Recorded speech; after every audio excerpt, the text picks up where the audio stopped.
valid continuum of care whenever you look at finding and seeking assistance with a substance use or mental health disorder. What you want to be able to do is find the right level of care for the situation that you're in. And so you know that if you have an individual that is having thoughts of use, that's a different situation than somebody that's actively using. If you have somebody that has an increased frequency of use, getting them access to immediate assistance, getting them to a place where they can be safe and potentially be assessed for residential care or intensive outpatient care, things like that. And then that also leads into the concept of access to care, which was the second concept. And with access to care, the important thing is to know that, as you saw on the video, let's not wait until tomorrow. If you're in a situation to where you feel like you're ready to get help, get that help now. There's a number of national, there's a number of state, and then there's also the number of 988 hotlines that are able to help you with the mental health or substance use disorder that you are dealing with now. And we can help to connect you with the level of care that's appropriate in that continuum of care, whether that's outpatient services, intensive outpatient services, services that involve what people would call rehab or residential treatment. Just getting that connection and finding that immediate access to care is a really important move, because there may not be tomorrow whenever it comes to substance use. Hi, I'm Steve Massey. I'm the Deputy Director for Rogers County Emergency Management. Like Wayne, I've been around for years. I started my law enforcement career in '95, so I've got about 28 years in law enforcement. I've had a pretty broad career. I worked for the medical examiner's office during my career as an investigator.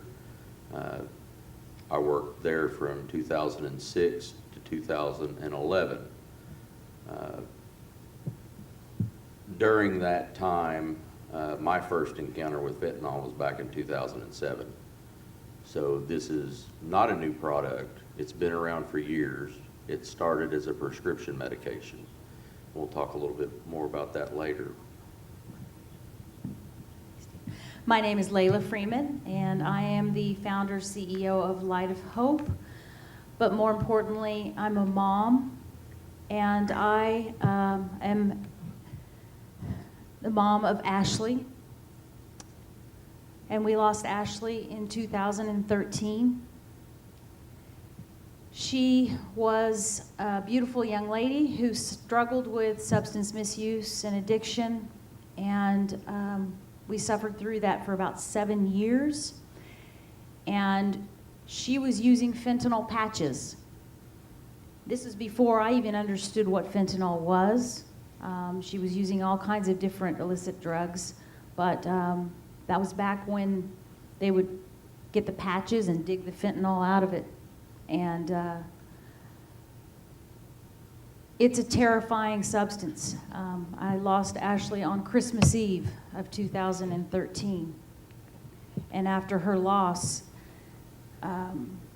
made the choice that we needed to talk about what's going on in our community. I am also in recovery from alcohol myself. We'd been through a long history of life struggles from our own struggles of abuse and things in the past, and I'd been on both sides of the equation. So I understood addiction from a first-hand perspective, having come out of that. I'm in 14 years of recovery myself, and then having the perspective as a parent, having walked through that journey with her, trying so hard to figure out how to help my child, knowing what it's like to be an addict, and I can't even figure out how to help my own child, and no one is talking about it. And that was back in 2013. So in 2015, we founded Light of Hope, and our mission is to be there for the families, the individuals, on a recovery side, trying to figure out every resource we possibly can to help a person begin a recovery pattern and be a support system for the family, and also to be there to do prevention education for our communities and our children. And we'll talk more about that later. Yes, my name is Darren Glanz. I'm a special agent with the DEA. Started my career like these gentlemen back in the day in '97. I started out as a Tulsa police officer. I did that for approximately 8 years, and then I moved on to the federal government with the DEA. Did most of my time, about 8 years in Miami, Florida. I moved over to Afghanistan for 3 years, and then I made my way here. Been here since about 2015. And I basically, the region I cover is the whole northeastern part of the state of Oklahoma. Plus we work with the locals, state and city governments and departments to help them combat the issues on the street level. And we also investigate it all the way back to the border and to foreign countries.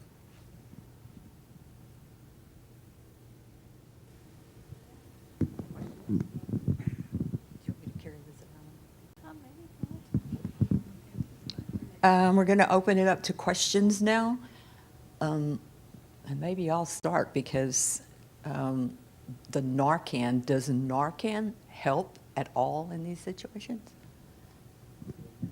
So Narcan, it's not a fix-it, okay? It's a Band-Aid. It will give the person enough time that is overdosing on an opiate to get to the hospital to get the medical treatment that they need. A lot of people seem to think that it's the wonder drug and you can just give them the hit of Narcan and they're good to go. It'll bring them out of it. If they are seeking the high, they're going to be extremely mad. They're going to want to fight because you've taken their high away from them. But and I teach this course all over. It is, and I tell everybody, it's a Band-Aid. If you administer Narcan and it stops the effect and they come out of it and they're coherent again, you 100% have to get them medical treatment or they're going to crash again and end right back up where they were at. One of the things that Layla was talking about here just a little bit ago, it was my first experience with the fentanyl working for the medical examiner's office. She talked about the patches. Back then, it was a prescription medicine and it was a very, very good pain medication. And they gave it to a lot of elderly folks because they could do it in a time-release patch. They could put that patch on them. Most of them were like a 72-hour patch, so they could, a home health nurse could come in, nurse's aide, whatever, could come in and put that patch on the person. And usually they're, it's a good thing for 72 hours. I have seen several elderly folks in the past that overdosed on it just through dementia, would forget they had a patch on, stick another patch on. I pulled 6 or 7 patches off of one person in the past. The recreational drug users, the one thing that they would do was back in that time, if they could get their hands on the patches, they would cut the patches open, take the fentanyl out of the insides, and they would ingest it. It was a timed release medication, but once it would hit their stomach, they would get the full 72-hour dose, and that was what was causing the overdoses, because it was a large amount. So this is a very real thing. It has been, with our medical community, and now it's just everywhere because they're able to manufacture it so cheaply. I want to jump on there. We had a fentanyl overdose. We had a fentanyl overdose last night, and our officers were the first on scene and had to administer 2 doses of Narcan while giving CPR until medics got there. And every time we'd give them a dose of Narcan, the pulse would come back and they'd be administering CPR, and then they'd lose their pulse again, and they were continuing to do CPR. And so after the second dose of Narcan and medics being there, they did come out of it and got taken to the hospital and are okay right now. But like he said, it's not a guarantee that the Narcan is going to work. It just gives them a chance. And if it wasn't for the CPR in conjunction with the Narcan and medics getting there as quickly as they did, this individual would not have made it. So So, does anybody know what an overdose looks like? I mean, a person's going to have blue lips, they're going to have some agonal respirations, they're going to be unconscious, they may have some foam, froth at the mouth. There's several things to look for, such as that. So, if they're unconscious and you cannot revive them, that's where I instruct in my course that, do the Narcan, because it's not going to hurt them if it's not an opiate, but if it is an opiate, you're getting it on board very quickly. So it's kind of a twofold. You're either ruling that it is an opiate overdose, or you're already ruling that it's not and we need to move on to something else. But, be mindful. It kind of might present as somebody might have a choking look, maybe cold and clammy. So, just keep those things in mind.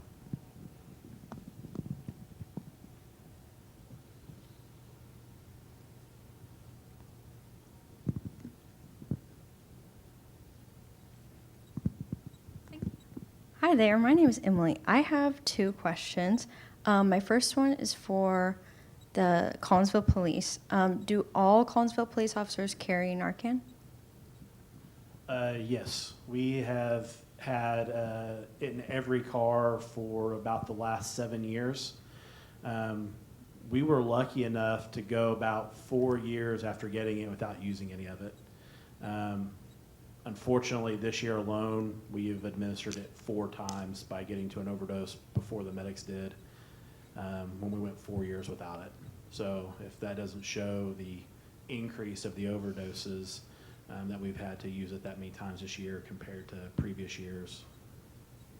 Thank you. My other question, I'm not sure who it is for, but the film that we watched mentioned in a news clip that if you touch fentanyl, you can end up in the emergency room. So I was hoping somebody could either debunk or elaborate or confirm that claim for me. I will tell you that, okay, fentanyl is transdermal. You can, you can absorb it through your skin.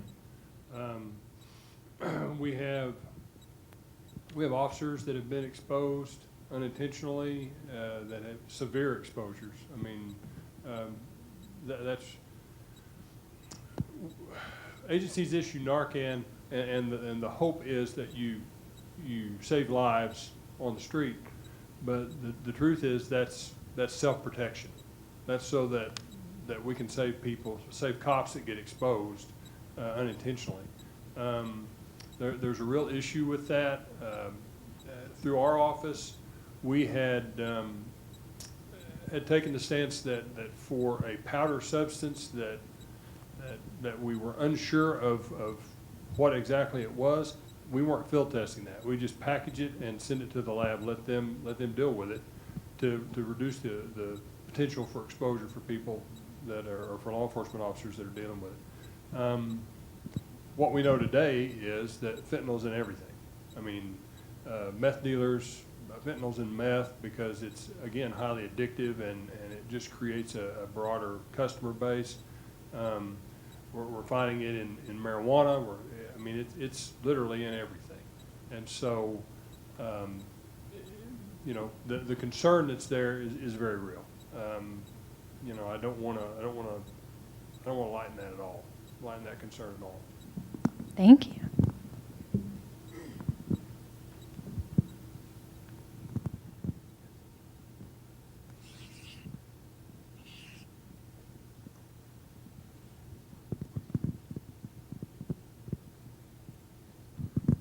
Hey, my name's Mary Pohoxacat.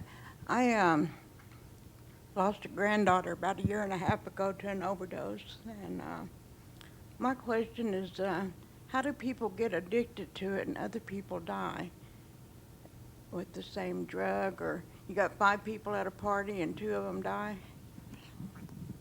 Yeah, it's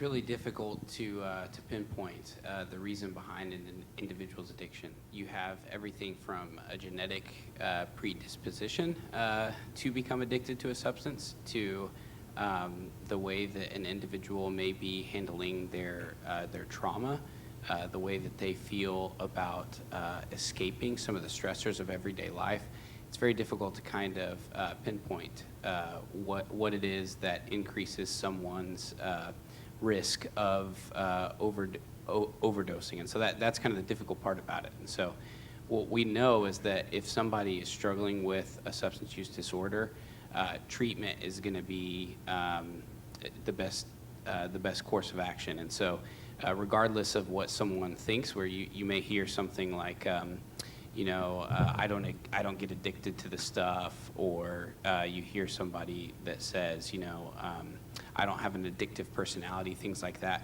Whenever we're working on treatment with an individual, we kind of help them find and learn and know that that's not the right thinking. That's the type of thinking that's going to get you into trouble and into a situation where you have a higher potential for developing addiction or incidental overdose, any and all of the above. So I know that doesn't directly answer your question, but the truth of the matter is there's so many different factors that it's really difficult to kind of say exactly what it would or could be for that individual.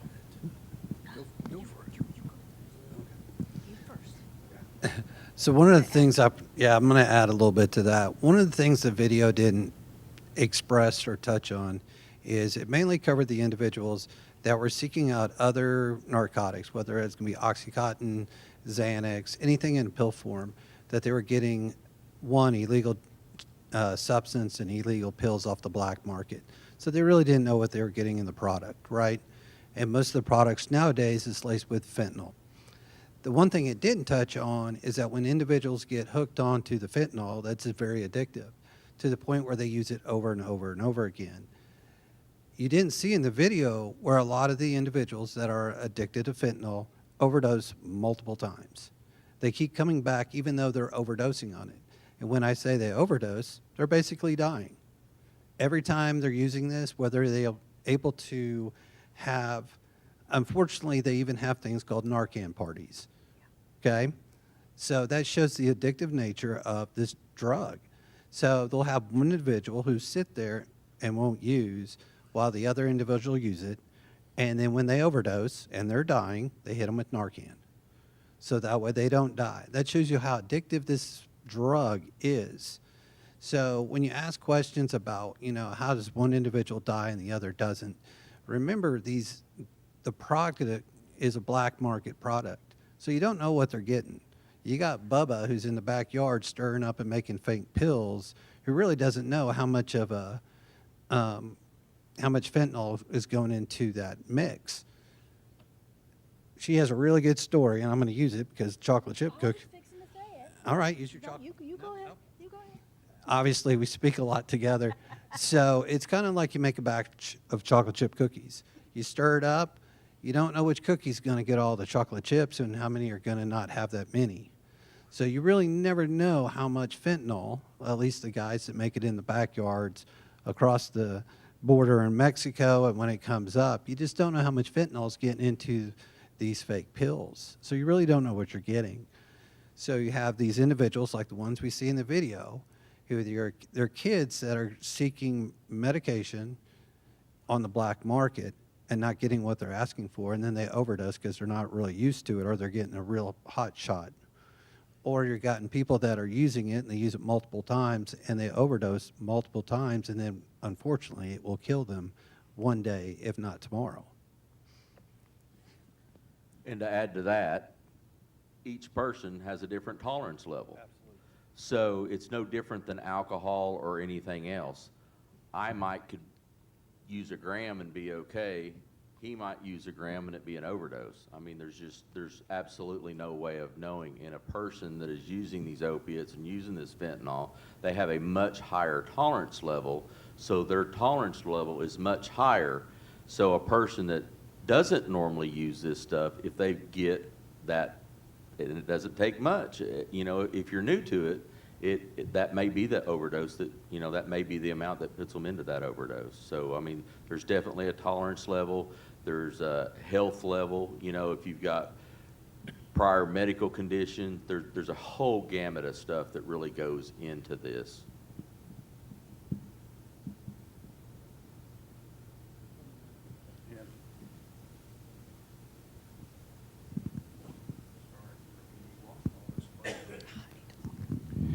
My question is, how prevalent is fentanyl in, let's say, in our area in the state of Oklahoma? And can you give any kind of statistical background as far as the local area as to deaths for, let's say, young people, age groups, and that sort of thing?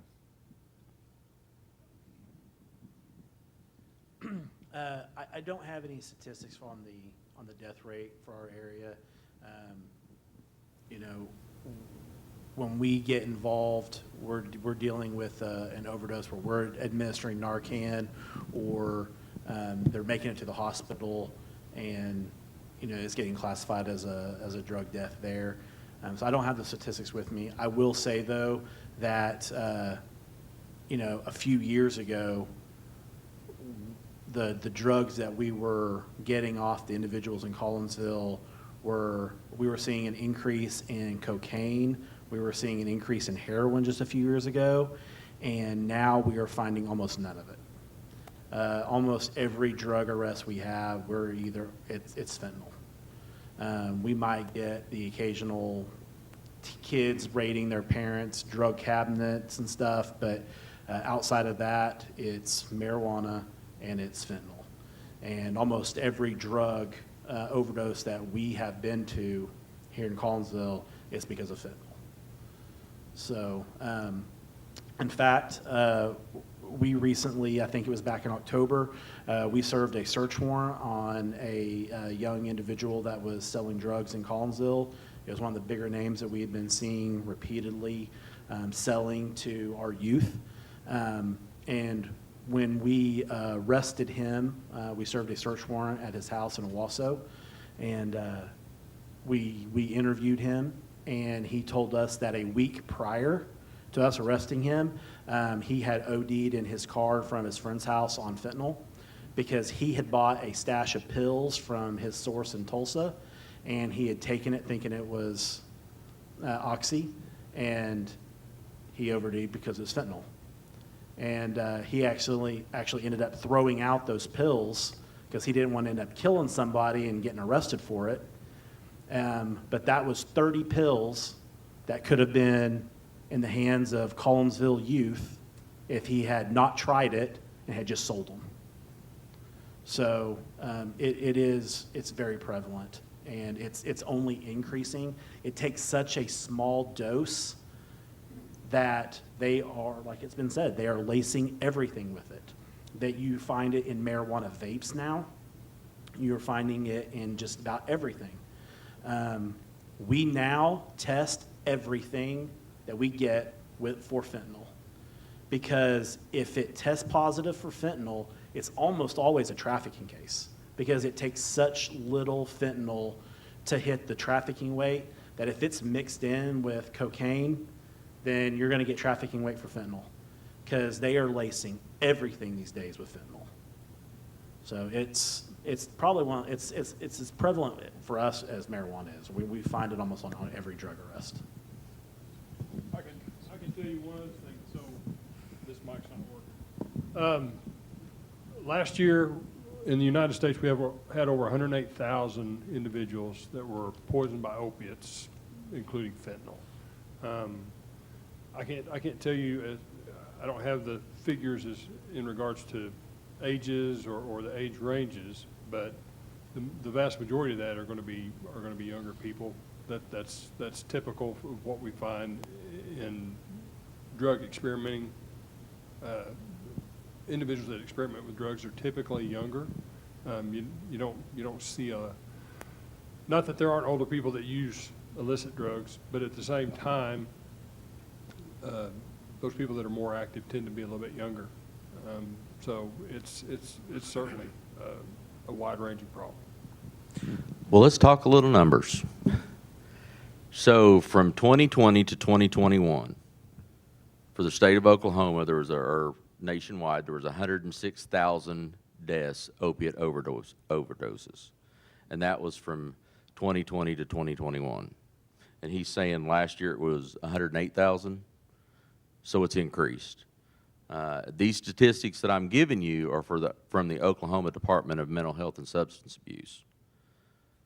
So Oklahoma saw a 31% increase in fatal drug overdoses from 2020 to 2021. And so let's go specifically to fentanyl. In 2019, the state of Oklahoma had 47 fentanyl deaths. In 2020, it had 127. In 2021, we had 297. I do not have 2022 or 2023's numbers. So you can see from 19, we had 47, to 2 years later, it was 297. So the increase is astronomical. And the overall just opiate overdoses, from 2011, the state had 608. 2021, we had 958. So when I worked for the medical examiner's office, my area covered 8 counties. I averaged 1,750 deaths a year, probably averaged 5 overdoses a week, if I put it to an average. There was only 2 that wasn't opiates, and one of them was actually a fentanyl, a heroin, which is an opiate, but everything else was prescription opiates. So, and like he was talking about a minute ago, these Narcan parties, they're very, very prevalent in these communities for the recreational users. It's even gotten to the point where we're putting Narcan in libraries, in vending machines. And can you speak on it? Those stats are what's reported, and what we're Yes. not reporting is. And Yeah. that's a valid point. These stats are only what's reported, and not, I mean, as we know, everything's not reported. So it's very scary because it takes so little. I wouldn't be if I was working the street nowadays, I wouldn't search a car without gloves. I mean, plain and simple. It's just the exposure potential, because it is in everything narcotic-wise around. I mean, it's everywhere.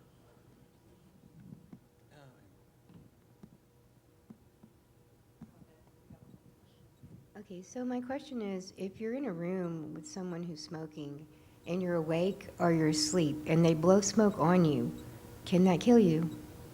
If they blow it in your mouth like they're kissing you, can it kill you? So one of the things I do is I work with our alternative courts in our program. I'm our drug court compliance officer, and what our lab people tell us is you cannot get a high or anything off of secondhand smoke. That's what they tell us. That's straight from the doctors that do all the, now, you hear people saying, well, hotboxing. Well, hotboxing's not a secondhand smoke. So that's a total different, you know, so once somebody else is ingesting it, inhaling it, their body's taking that stuff, and you're not going to get that high off of them. Okay, I need to ask, what steps can you take if your nephew was poisoned, someone gave them, you know, fentanyl thinking it was something else? What steps can you take, like the police-wise or whatever, to help, you know, to get a case going for them killing him? Okay, so obviously those events are reported to the police. Oftentimes it takes some time for officers to respond or an investigation to begin if they're waiting to determine what the cause of death was. But those investigations, I mean, those are being, currently, there are investigations that are being actively worked on a regular basis. You know, our office, as far as the district attorney's office, we've charged several people with overdose death, with a murder that's related to an overdose poisoning. So that's, yeah, that just follows along with the reporting of the event. Says fentanyl poisoning, so toxicity. So what do you do after that? How do you get the lady that gave it to him? How do you get her charged for the actions that she did? You know, she gave it to him and he didn't know what it was. So what steps would you take after that? Because we have the You have the medical ME's examiner. report, correct. Yeah. Okay, so that really depends on the situation, and it depends on the evidence that's available in that particular case. I mean, there are a number of things that can be done. I mean, you know, phone records are important, downloading cell phones, things of that nature. I mean, those would be things that we would defer to really quickly. But it's really dependent on the particular situation and what's available at the time. Officers just have to follow through with that. If there was, with the same individual that's involved with this, if the girl showed a pattern within 6 weeks of 2 more overdoses before this one had happened with her around, and at the same time, the same guy came and rescued her, and leaving a dead body at a hotel, having an overdose at the Cheesecake Factory, and hiding it. And then when my nephew, she cleaned up his puke before she came and told anyone he had fell and wouldn't wake up. So that's why we're leaning more towards he was murdered, because she knew the pattern of the overdose. She had already witnessed within 4 weeks, 6 weeks' time, she's seen 3 overdoses. And I would tell you I hate to say this, but that's not an uncommon occurrence. I mean, people that deal in these substances, it's very common for us to hear through or read through text messages or hear through voicemails or whatever, them warning people, you know, be careful with this. This stuff will kill you. This stuff's dangerous. So they've seen that happen before. You know, what you do with that, how that investigation proceeds, it's dependent upon the area, who has jurisdiction in that area as far as law enforcement. Again, what evidence is available, what law enforcement knows. Some of the things that you may know or have been told, they may not know. People are reluctant to talk to us a lot, and you know, so it's real incumbent upon family members and upon people that are concerned to try to provide that information to law enforcement so they can do the right thing. And I'm going to say, as a mom and as you are family members, don't give up. Keep trying and do what you can for your own mental health to try to get some closure and to move forward on some justice. Because back when my daughter passed away, there were no laws like this. There was nothing that I could do. And basically my daughter was murdered. I mean, it was kind of this situation you're in. So for your own mental health, just continue to pursue and take the steps like he's saying. So would the next step be to contact the detectives that worked the case that night and just moving forward with more information? Like he's saying, the more information you can give them, the better a case you're going to have. And I'll touch on that a little bit too. You guys have asked specifically what you guys can do. And the main thing that you guys can do is just stay involved, okay? A sad fact of law enforcement is that new cases come in every single day. And detectives get backlogged with cases to where every day there's a new case coming in and they have to continue to go back to catch up on cases. So the thing that you can do is not let them forget.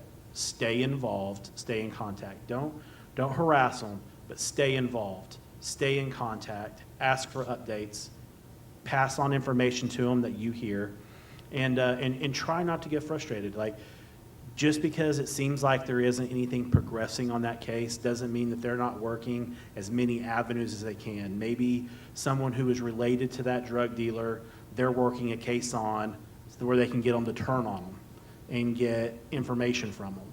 But you guys can't investigate it. What you can do is just stay involved.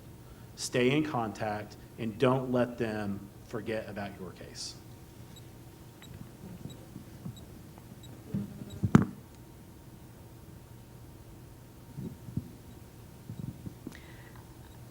Okay, maybe a little bit long. I'll try to keep it short. It's kind of comment and question. So as portrayed in the video and it's been talked about here, people have talked about recreational users and drug users. And what about, I mean, what people I think don't realize, or maybe they do, I don't know, but it hasn't been said, is there are kids that are not recreational users. They are not drug users. They are not addicts. There are high school kids, some younger, some older, that are very top of their class, making great grades, involved in everything, but maybe they need to study one more night for a test, so they're looking for Adderall, they're looking for Xanax bars, they're looking for something, or a friend says, hey, I got this, try this once, and it's laced with fentanyl. It's one time. And pretty much everybody in here is old enough to know that when we were younger, you smoked a joint, you might lose a few brain cells. Okay. Not the case anymore. You smoke marijuana, you might die. And so when someone says, oh, just say no, as we all grew up on, seriously, that one time, and I think people, I don't know, are being blind to that. So there's that. So one, the education has to be there, because I know honestly, so many people stereotype, and they're like, oh, my kid's not an addict, my kid's not a drug abuser, a drug user. They don't have to be. They can be that one time, that one thing to get me through, my friend said, my friend did. It is, but it's very prevalent. The video talked about calling their drug dealer. Y'all know, you can get this in the high school. You just gotta ask somebody. You gotta know who to ask. There's drug dealers in the high schools, definitely in Owasso. My daughter graduated in 17. She can tell you can probably tell them who the drug dealers were. She wasn't a user, but it's that prevalent. I mean, it's there, which then leads to, this is happening. It's happening in the schools, and I know for a fact Owasso Public Schools does not, at least as of last year, has no Narcan in the schools, will not have their teachers take Narcan training. Don't know about Collinsville. So your kids are in there maybe taking a puff of a joint in the bathroom, maybe taking something illicit, and that Narcan is nowhere to be found because the schools don't want to admit that there's a problem. So, which leads me to one more thing. There really is a question here. Narcan. I mean, in Tulsa, I know they just put out a couple of sources where people can go get Narcan for free. I think Family and Children's just put out 4 locations. Is Collinsville, and I'll just use Collinsville because that's where we are, is there any source for Narcan here? Is there any training for anybody here? Or do you even suggest people carry Narcan? I have Narcan. No, my daughter has Narcan. I mean, I hope I never have to use it, but I don't want to be the reason someone dies either, because I don't have it. So is it available? Is there a plan for it to be available? Do you not think it's needed? Well, I'm going to pass off the gentleman right here who can talk about the Narcan, and then I'll start covering about the school stuff. Contact Light of Hope, and we'll do a training for you. It's that simple. Right here, we can do a training. We were about to announce that anyway, so you just brought it up for us. But Darren's going to go ahead and talk about it because he's taking it away from me. So touching on that, one of the things like the DEA has been doing is we have the one pill can kill. We have that whole campaign going on across the nation trying to educate people on the dangers of fentanyl. from everything, this touches on a little bit. I can sit there and tell you that the pair of us, we have spoken to every 7th, 8th, 9th grader in Broken Arrow this past year. Every. We've gone to the school and we discuss all this to the children. And they're young adults, right? But that reality that, just like you said, and when I talk to some of the kids, I say, you're in a different time. When we grew up, and unfortunately I'm in my 50s, and we were kids, man, we'd sneak off and grab a beer from the old man's, cooler, and we might get drunk. And there were no repercussions. Nowadays, fentanyl's on the street, and the sad part is they do not have the luxury that we had when we were growing up. And the thing, when you sit there and talk about how this has taken over our country and has taken over at a warp speed, the availability that it is, I mean, I can tell you, and I think some of the other law enforcement guys can tell you, is we just started hearing about the fake M30s. No sooner have we heard about the fake M30s that people are using them, that they're going straight and using Fent, right? And we talk about how deadly it is, and we talk about how they overdose multiple times, and they still go back to it. It's almost disheartening to sit there and see a family member or a friend who literally just about died, and within a day or two, they're trying to get the same stuff again, and they don't care. That's how addictive it is. Now, we also talk about it's in all the schools. Well, the one thing that we didn't have when we were in high school, in college, I think we can all remember when we got our first pager. We can also remember when we got our first flip phone. Technology and the web, you can get anything nowadays on this stupid little device. And they just reach out on whatever social media they want, and they can find whatever they want. But they're not going to get what they expect. And in this case, they're getting death, and that's the scary part. So that's why we go around and we talk about these. We meet, all of us get up here and we try to educate everybody who doesn't think this will not happen in my home. This don't happen to me. My kid won't do that. We went to middle schools where there were people going, our school doesn't have a problem. And people were responding to our lectures because it was happening in their houses. They were seeing parents and adults that were using this stuff. They saw friends using this stuff. It's in every walk of life, and that's hard to explain. So I'm glad you asked the question. The biggest thing that we can do is keep educating the kids out there that unfortunately they're facing a danger that we never had to, and it's so unfortunate. You want to go out there and make stupid mistakes and not have a lot of stupid consequences. Nowadays, they make a stupid mistake and it kills them. Yeah, I just want to add on that too, because you brought up a valid point, and that really the fact that we're doing these and we're talking to you about this. The next step is you guys, right? So you have the information now, you are aware of it, and you can help other people that may need that information, and it can spread.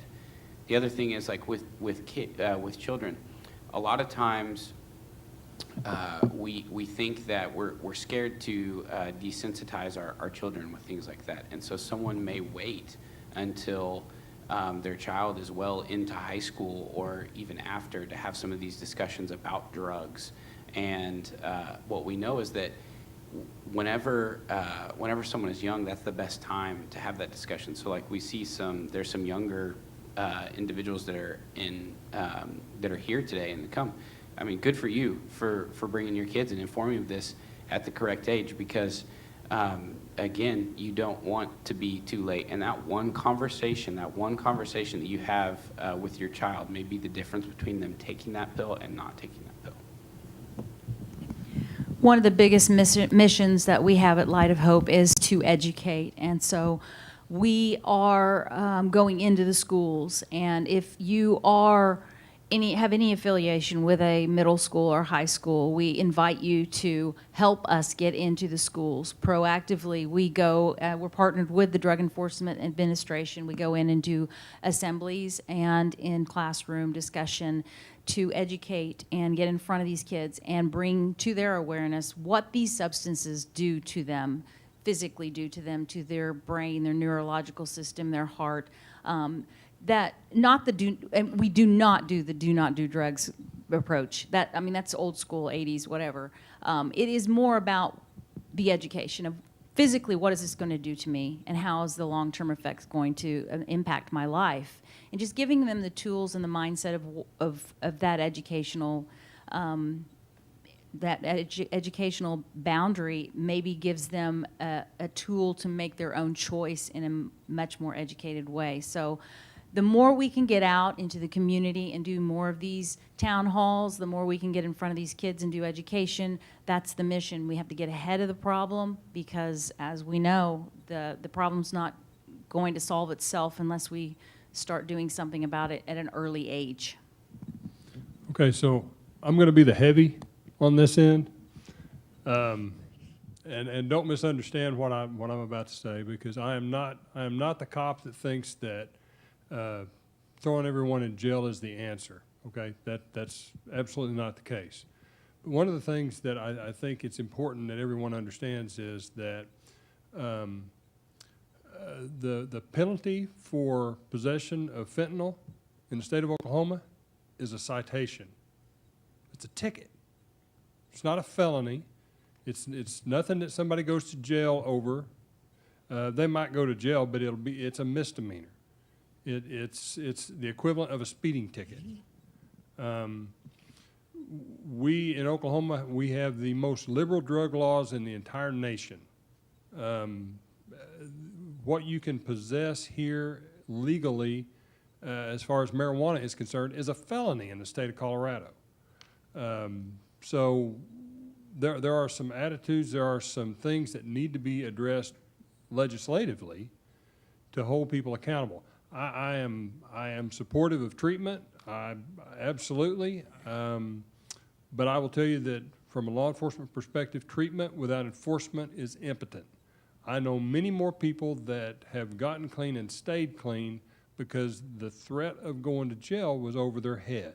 It doesn't work for everybody. That's not what motivates everybody. But I have a niece who is clean today because she was going to go to prison. And that put her in an alternative court. That put her in a position so that she would take advantage of an alternative court system. She got in drug court, and that's been immensely helpful for her. She's done very, very well. But you have to understand that until you're talking about a situation that rises to the level of someone being in possession with intent to distribute, law enforcement being able to prove that to the extent that they can be prosecuted in a court of law, it's simple possession. The difference has been in, I'm trying to remember the year, but when State Question 780 passed, prior to that, you could be in possession of heroin or fentanyl within 2,000 feet of a school, and it was an enhanceable felony. Now, everyone got fed a bunch of lies about how the prison system was full of people that were in jail for possession, which didn't happen. But today, you can sit in the cafeteria with your kid and shoot up. I can write you a ticket. I might be able to steal your dope. I might be able to take that away from you and put that in evidence. But the penalty is minuscule. There's no enforcement ability there, which really hamstrings law enforcement's ability to kind of address the problem from that perspective.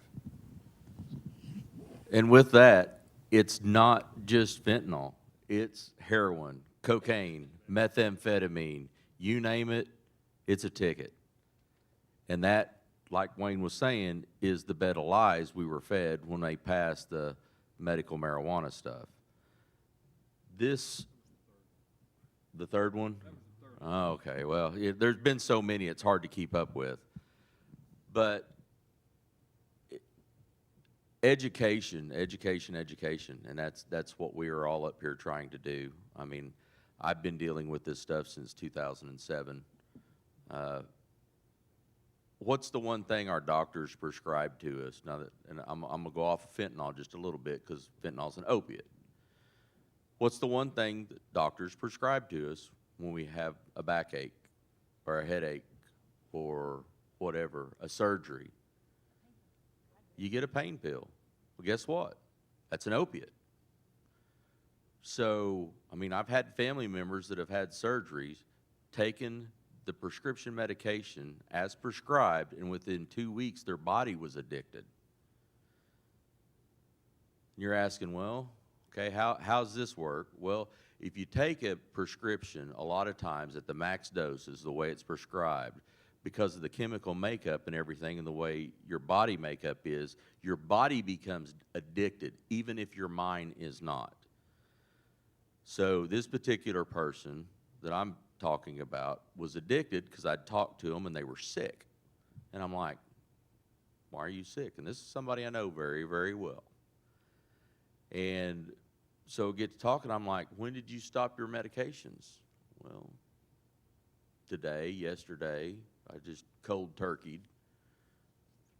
You can't do that. You need to titrate down. You were at a max dose. Take a pill. Anyhow, arguing back and forth, this person took the pill. Within 30 minutes, they felt fine.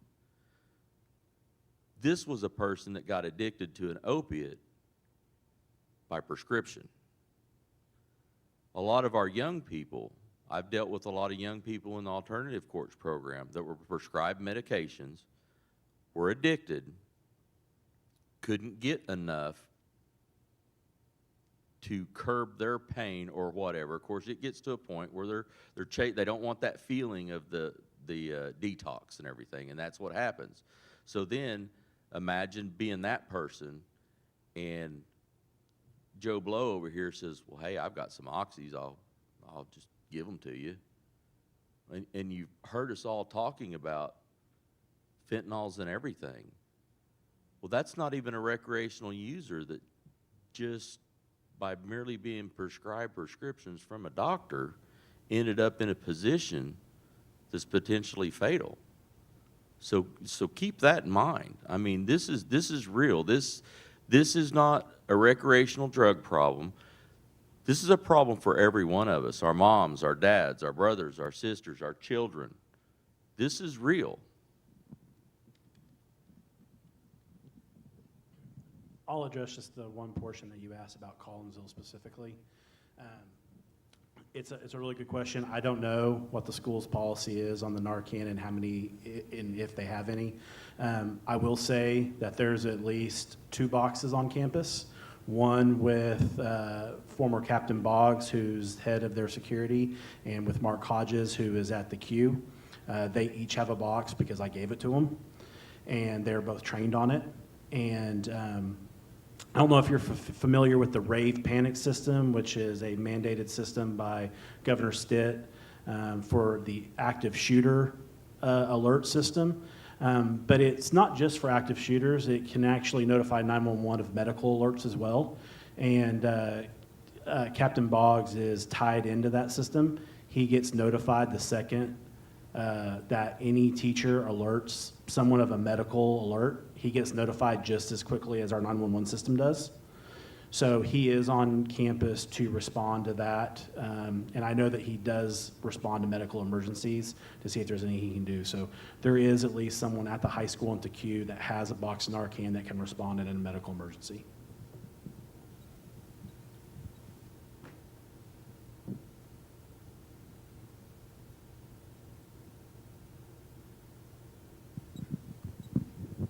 Okay, so I have a couple of questions.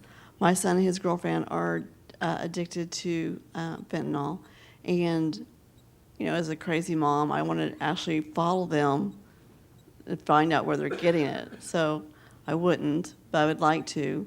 But if I were to find out, I mean, obviously I would contact authorities, let them know. There's probably so many people out there selling it. I don't know if they're trying to actually find some of these dealers. I don't know.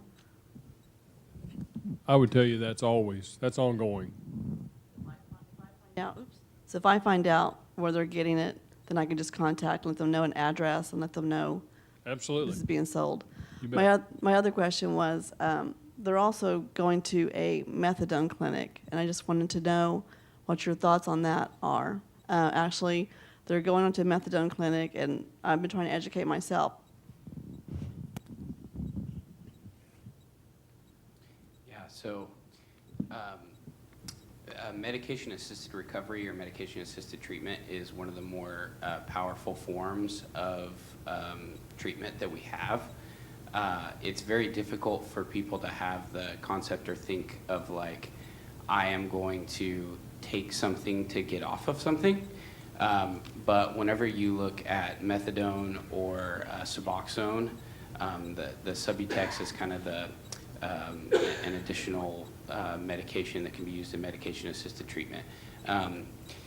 What they're able to do is they're able to allow you to function and help to prevent you from getting high, but not have to feel the same withdrawal symptoms or the need to feel as high. So I don't know where they're seeing treatment, and don't say or anything, but you may kind of look into the program they're in, because a big part of it is the re-administering of drug tests and looking at certain levels of substances in the system and things like that, and then also reports on how they're doing outside of that, and participation in counseling and other factors that go along with that medication-assisted treatment or medication-assisted recovery. So there's very effective ways to be a part of a medication-assisted recovery treatment system. And then there's also ways of being in one that may just be kind of like a temporary Band-Aid. Like what we want is we want individuals to be able to utilize that. And there's some people that believe that they may need it for the lifespan. There's other people that believe that they may need it for a year. There's some people who believe 2 years. It just kind of depends on the individual. But the main thing about it is it's not very helpful if you're doing it to keep yourself from getting sick and then getting off of it and going and getting high. It's helpful whenever it's something where you're making a life change and you're utilizing that medication to help you to do that. And so it's not just the taking of the medication, it should also be being a part of a program that can help you to make those better life decisions along with the taking of the methadone. Well, I asked him to set me up with one of the counselors so I could go in and talk to them and kind of understand. We found out in March, so it's been 2 months. And he keeps putting me off, like, well, I promise I'm going to get you in to talk to him, just because I wanted to know, like, questions. Like, okay, how much methadone is he taking? Which I know he's taking 75 milligrams, I believe. And I know they test him, like, well, has he been tested? I didn't know until recently that he was also still using as well as going to the methadone clinic, so. I like your approach. If you're coming from the heart of like I want to help you, son, then he's going to be more likely to let you in on that treatment and allow you to be kind of a voice in that, and maybe get to a place to where you can help make some change for him. Coming from an angle of anger and not hearing him out and just casting him aside because of his behaviors. He's thinking with a brain that is being harmed by substance use right now. And so just being as supportive as you can and just being there, providing that support, reminding him the reason that you're there and the reason that you want to help. It's going to be more likely to get you in. Okay, thank you. I want to suggest that you find a support group, which Light of Hope offers a support group on Thursday nights for you, because that's part of what is the tough journey as a family, as parents, as those of us who walk alongside our family members who are struggling. You're going along the insanity with them, and you need to take care of you, and we'd be there for you, okay? Thank you. And a question I have about as far as these establishments that the children or those that are addicted have problems can go to get the methadone and get started. Is there a list of locations, organizations? I'm so appreciative we have this Light of Hope. Inc. Thank you very much for establishing that and getting that started. What other organizations in our local area of Oklahoma else do we have? More support groups for parents who don't know what to do, education, because she can't get through to her son to be able to go. Can she go on her own? Is that the place she needs to go to for her education, for herself, with everything? Do we have a list of those numbers and organizations? We can get that to you, yes, absolutely. Awesome. Yeah, Is between that us and Matt. Okay. Afterwards, we'll get with you. Fantastic. Yeah. Or put it on your website. Actually, there's a packet at the table Okay. at the door right there. When you're leaving, make sure you pick up that packet because we have an entire resource list. And then- That's what I need for Exactly. her. Okay, thank you.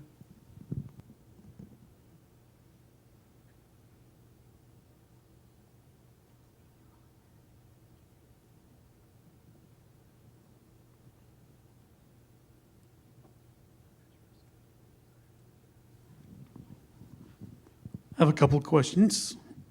Are there any particular hot spots, and this is probably for the DEA, in northeastern Oklahoma?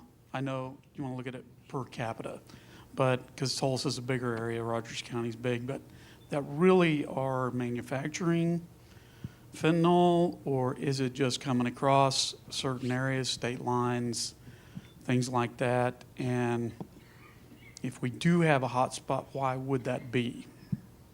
Well, as far as the manufacturing part goes, the precursors are mainly made in China, and they're being transported over to areas, the cartel members basically in Mexico, and that's basically where the substance is made.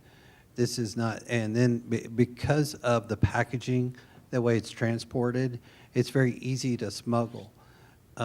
Like we saw on the screen up there, the amount that is used that is deadly. So the amount even used to get high off is so small that if I get a kilo of fentanyl into the States, I can make a lot of money off of that when I sell it out on the market. So that's why it's such an issue with us.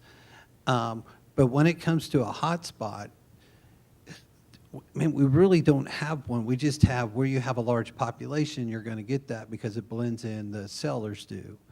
But there's not a city in the United States that doesn't have a fentanyl problem at this time.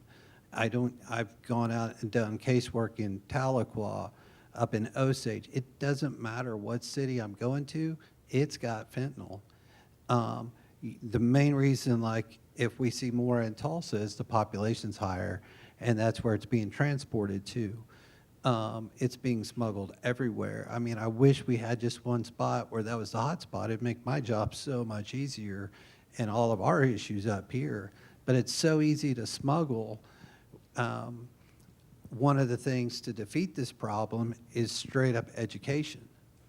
You know, there's only so much law enforcement can do when it comes to curbing this type of pandemic, I would say.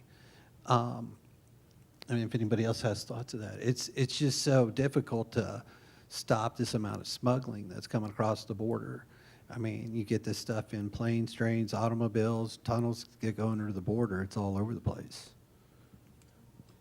The second question would be, I know that you had said something about the cutting of the fentanyl into the marijuana. And this is all very strange to me, but would there be a correlation between the, what I would call legal marijuana and the illegal marijuana? Is there a cutting of the legal stuff and of the illegal stuff? I mean, are they doing that in the back door of these shops, or are they doing that? I'm just curious if it is just as dangerous for people to buy it that have it legal as it is that they're buying it across the street from, you know, Joe. I mean, I'm just curious. Okay. So. Before I say anything, I'm going to tell you that this is my opinion and my opinion alone, okay? In this respect, I can't speak for the district attorney's office, so please don't hold my boss responsible for my tirade, okay? I've been involved in welcome, this, I've by been the way. involved in this since 1983, okay? I've been doing this for a long time. Used to have all this dark hair before I picked up this chrome, and the vast majority of what we deal with in, as far as legal, quote-unquote, legal marijuana in Oklahoma, that's a fallacy, okay?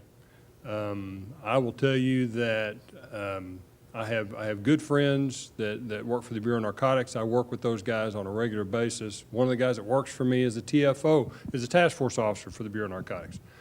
The wire cases, wiretaps, the phone calls they're listening to at these grow locations that they're investigating don't even talk about selling marijuana in Oklahoma because they can't get enough money.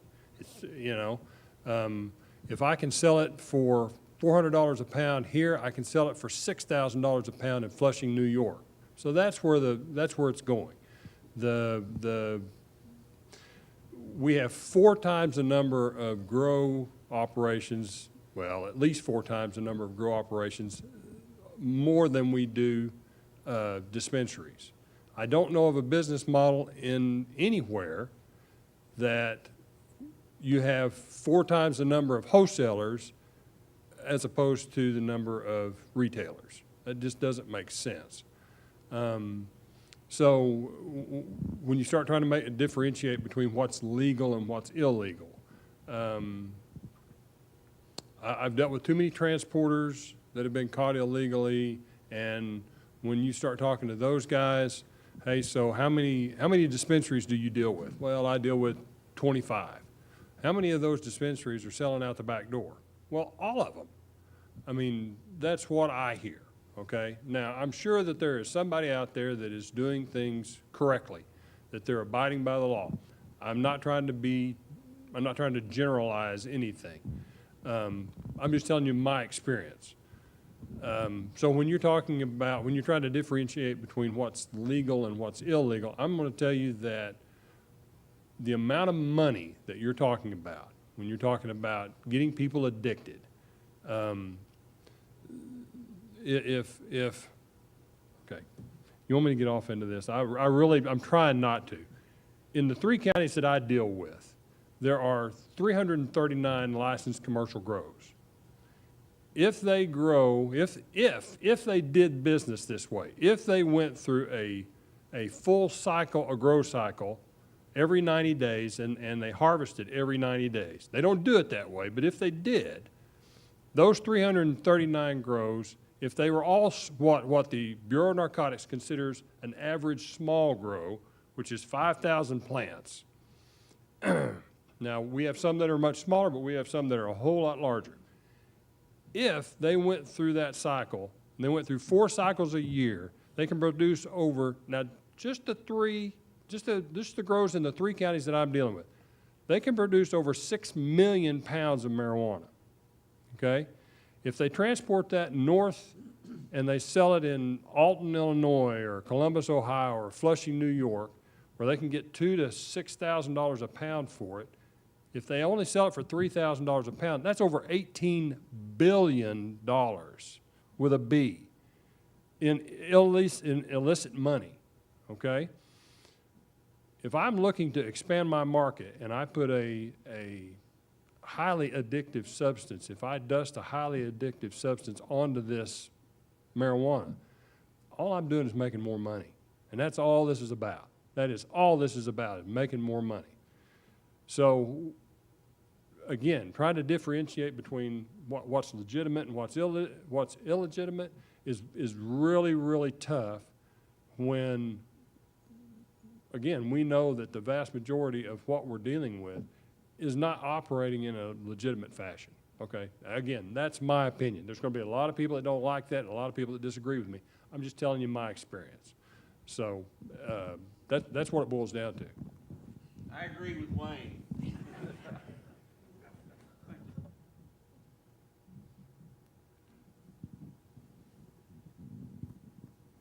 I have a question about if you have somebody that was using, they overdose or what have you, How do you clean the area?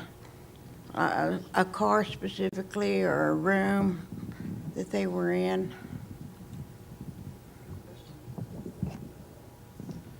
So through my experience with previous job histories, there are companies out there that you would need to contact to do that because it is a biohazard event and it has to be treated as such. So they would be the ones, and they're properly, have all the proper equipment to deal with it all.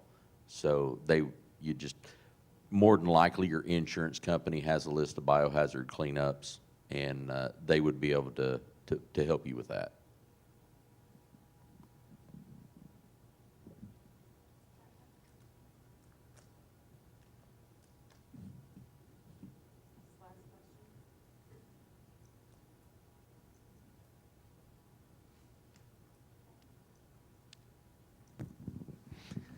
My question is, I guess, more about Light of Hope and what they have to offer. I know you mentioned they have counseling sessions for families as well as addicts on how it could affect your family emotionally, the stress and stuff. I know the addict's mind doesn't function the same way a regular person's mind doesn't. Does Light of Hope offer education on how to deal with that? I know the best course of action is to go to a professional to seek advice that way, but sometimes that, part of recovering from that is admitting that you are an addict and getting that person to go to seek some assistance. And I've seen that in a lot of families, my own, that getting them to agree to go get some sort of recovery, and a lot of that burden is put on family. So is there educational classes within Light of Hope? So our mission at Light of Hope is, first of all, to love people right where they are, to welcome them and give them a place of just being. Because whether you're the person struggling with the substance misuse, the addiction, or the family member, you're broken and you feel in such a place of chaos and misunderstood and just not really even understanding what direction to take or how to be even moving forward in any direction. You feel lost. We are a ministry, but we want people to come in and just be loved right where they are without judgment. We do not push any kind of faith on anyone. We want them to be where they are in that place and love them just as Jesus would love them. Our mission is to do is to bring people in and have a group. We have our Thursday night encouragement support group is simply stated, the only way for me to describe it is just the Holy Spirit shows up. It is a mixture of individuals in recovery, family members, friends, sitting in a circle, having a discussion, just like we are. We open up usually with prayer, and we have just a discussion about what happened that morning, and then somebody just starts talking about their day. And usually that conversation just leads into somebody's heart, and they start sharing what happened to them. And then the person across the room can identify with whatever that struggle is. And before you know it, the empowerment that begins happening between the corners of the room, the person who has been struggling for so long to feel like someone else might understand them, all of a sudden feels understood. And that's the beginning stage of feeling like you have a family of people who are understanding the journey when you've had no one else to even have a clue what you've been going through. And it's both sides of the equation. And from that moment, you begin sharing, you begin understanding what needs need to be addressed, and that's where we start walking the journey of recovery. So as we go from group to group, it doesn't end at that hour and a half group. we begin walking alongside them, finding out what we need to do next. So it's the next day we're having conversations. We partner them up with a mentor. We not only just a mentor, but everyone in that group or our whole staff wrap around them, and we get them connected to the individual counseling, or if they're not ready for individual counseling, then we're going to walk alongside them. We're going to get them tapped into some sort of a job if they need it, or a church family if they need it, or, just continuing to walk alongside them, walk along the family if you need some help and trying to continue to figure out what the next steps is for you. It's just those steps that we walk with those people and help figure it out. And each family is different, each person is different. I hope that answers your question. And then we have classes, we have finance classes, we have grief classes, we have just different identifying classes that we have periodically throughout the year that are also specific to specific needs. I just wanted to add on to that, like how important the support piece is of it. So I've taught a substance use curriculum for several years, and the second session of that is where we go through the need or the importance of self-help groups and support. And so while we're working to help to fix the neural pathways in your brain as best as we can and as you can, that support system is the difference between you making a poor decision, making a good decision, using that memory that brings you back to the thought of this is the person I need to call in this scenario versus this is a substance that I need to use. The support part of that and having a group, having that like extra strength is extremely important. It's extremely important. And that's for someone who's using substances and someone who's supporting someone who's using substances as well. We try to do things not just in the seriousness of group. Like, we're trying to do activities outside and going to the lake. We just had a hike for hope last Saturday where we went out to RSU and the nature trails, and we just go out there and we hike and we do things. We try to do things as a group and have fun and just, things that are healthy and balanced and together.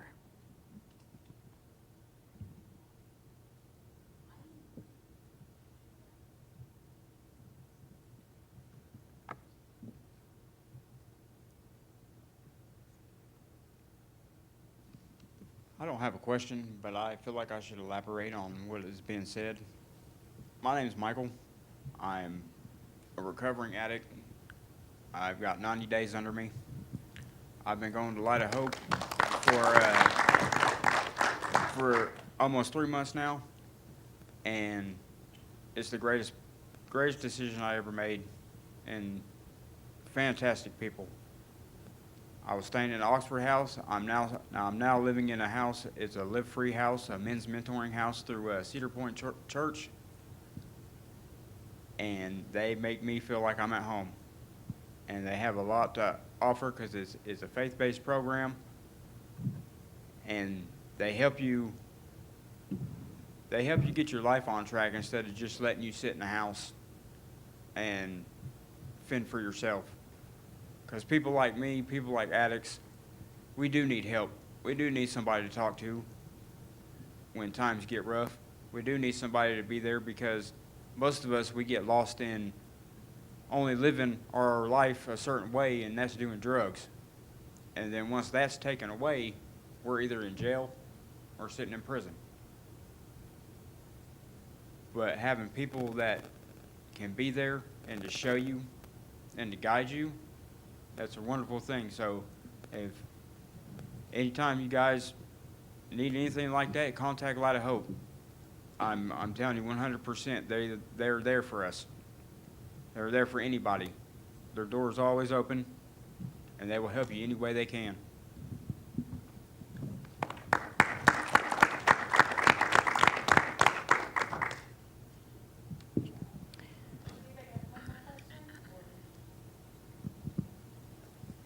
I would like to see if Pastor Gary would like to pray us out.